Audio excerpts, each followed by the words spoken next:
आज से 6.5 करोड़ साल पहले पृथ्वी कुछ ऐसी दिखाई देती थी। जहां आप बैठे हैं वहां डायनासोर्स घुमा करते थे। समुद्र की गहराई से लेकर आसमान की चोटी तक 1 लाख किलो वजनीय जीव से लेकर 4 हाथियों से भी बड़े पक्षी तक, हर कोने में बस इनका ही राज था। लेकिन ऐसा क्या हुआ कि सिर्फ चंद घंटों में इनका विनाश हो गया? हमारे पूर्वज ही जिंदा क्यों बचे और इंसान पृथ्वी पर कैसे आए, जानते हैं इस वीडियो में। समय में थोड़ा पीछे चलते हैं। ये है हमारी पृथ्वी। उस वक्त ऑक्सीजन ज्यादा होने की वजह से 30-35 महले की बिल्डिंग जितने ऊंचे पेड़ हर जगह दिखाई देते थे और इनमें रहते थे डायनासोर। ये है 8 मंजिला ऊंचा अर्जेंटोसोरस। एक दिन में ये कई जंगल चर जाते थे। उस वक्त पृथ्वी कुछ ऐसी दिखाई देती थी। ये है चूने के रेगिस्तान, जहाँ लाखों सालों से बरसात नहीं हुई। यहाँ भी इनका बोलबाला है। ये है हमारा भारत, जो एशिया की तरफ बढ़ रहा था। उस वक्त भारतीय जमीन लावा से भरी रहती थी और यहाँ पाए जाते थे राजासोरस।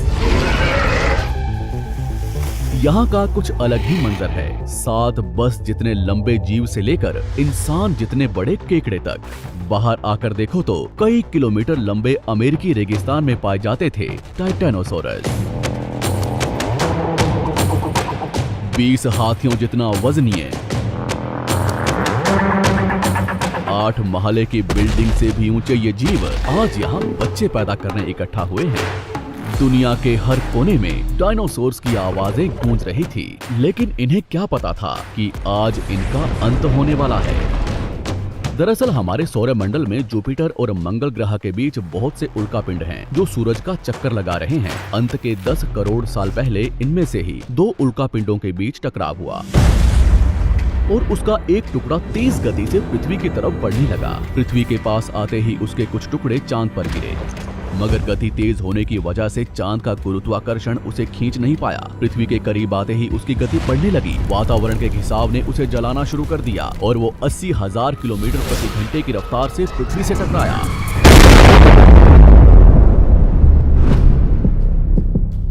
यहाँ रात के 1:30 बज रहे थे। टकराने से 4 मिनट पहले पूरी पृथ्वी पर उजाला हो चुका था। इसकी चमक को देख नजदीकी जानवर अंधे हो चुके थे। गिरने से पहले ही वहां का पानी सूख गया। गिरते ही विस्फोट से निकली ऊर्जा आज के 10 करोड़ परमाणु बम के बराबर थी। इससे निकल रही 6000 डिग्री सेल्सियस की गर्मी ने आसपास के जानवरों को तुरंत भाप बनाकर उड़ा दिया। 150 किलोमीटर के दायरे की जमीन अंतरिक्ष तक पहुंच गई और अब तक सिर्फ 5 सेकंड ही बीते हैं। इस विस्फोट से जन्मी झटके की लहर 550 किलोमीटर प्रति सेकंड की रफ्तार से आगे बढ़ी। इसने पत्थरों को गोले की रफ्तार से उड़ाना शुरू कर दिया। आसपास की नदियां उल्टी बहने लगी।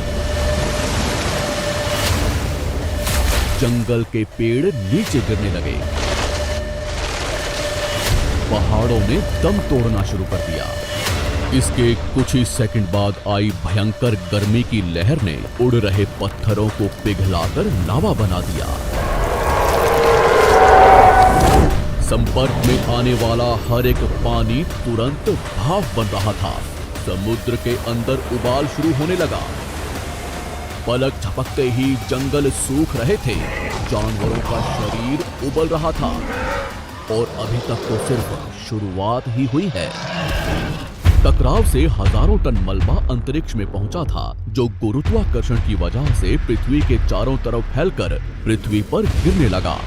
उसमें भी आग लग रही थी और जहां ये गिर रहे थे वहां कई किलोमीटर तक विनाश हो रहा था।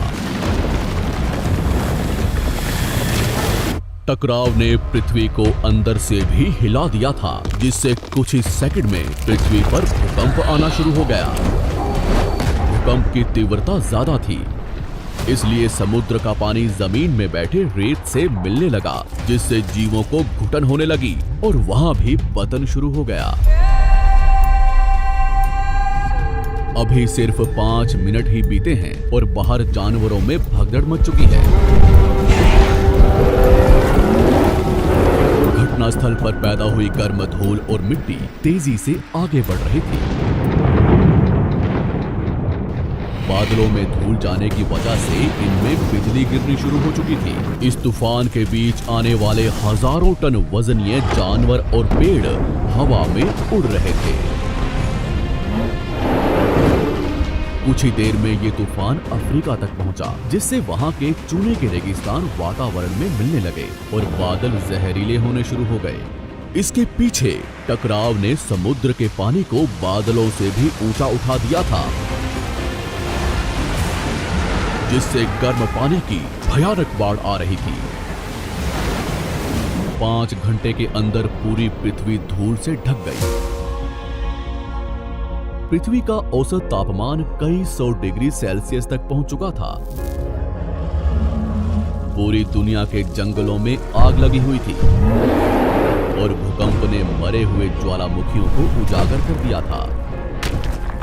हर सेकंड पृथ्वी गर्म हो रही थी, ऑक्सीजन कम हो रहा था, पृथ्वी पर जमी बर्फ पिघल रही थी और नदियों में बाढ़ आना शुरू हो चुका था। इस महाविनाश के बाद ज्यादातर जमीन में रहने वाले कीड़े मकोड़े और स्तनधारी जीव ही जिंदा बचे थे। पृथ्वी की 70% आबादी विलुप्त हो चुकी थी। कुछ डायनासोर्स अभी भी जिंदा थे, जो या तो छोटे थे या उन्हें किसी गुफा ने बचा लिया था। समुद्र की गहराई में रहने वाले जीव भी सलामत बचे थे, लेकिन अब उनका भी समय खराब होने वाला था। कुछ ही दिनों बाद जहरीले बादल पूरी दुनिया में बरसना शुरू हो गए। दिन ब दिन समुद्र जहरीला होने लगा, जिससे समुद्री जंगल भी मरना शुरू हो गए। धूल से ढकी ये पृथ्वी ठंडी पड़ रही थी और कुछ महीनों में पूरी पृथ्वी बर्फ से ढक गई। हमारे पूर्वजों को डायनासोर से डरकर कुछ भी खाकर कम ऑक्सीजन के बावजूद भी महीनों तक जमीन में रहने की आदत थी। जमीन के अंदर गर्माहट थी और अंदर छोटे जीवों का पूरा साम्राज्य।